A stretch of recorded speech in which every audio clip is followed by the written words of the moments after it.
Votre femme a le droit de vous tromper. Mais bon, si vous vivez en Guinée équatoriale, ça vous le savez probablement déjà. Pour ceux qui résident en France, voici les propos tenus par la présidente du tribunal judiciaire de Pontoise le 29 octobre dernier à un mari et père de famille accusé d'avoir giflé sa femme lorsqu'il a appris que cette dernière l'avait trompé à de très nombreuses reprises. Je cite, « Madame a le droit de boire et elle a le droit de vous tromper. Monsieur, je vous le dis.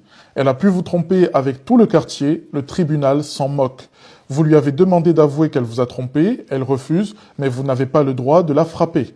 Elle peut avoir des amants, mais vous n'avez pas à violenter madame. » Voilà, alors évidemment, on me dira toujours « Oui, mais l'homme n'a pas à être violent, il doit être stoïque et se contrôler. » Ok, toujours est-il que nous sommes des êtres humains, pas des robots. Cet homme était avec cette femme depuis l'âge de 15 ans, soit 23 ans de relation amoureuse. C'était d'ailleurs probablement son premier amour. Et elle l'a trompé sans vergogne avec énormément d'hommes.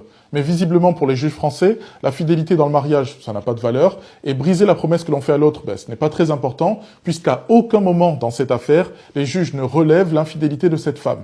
Aucun. Bienvenue dans le mariage à la française, et rapidement avant de vous laisser, si j'étais cet homme, ou l'un des maris victimes de Balthazar, j'irais vite, très vite réaliser un test de paternité, si cela est encore possible. En tout cas, maintenant vous savez.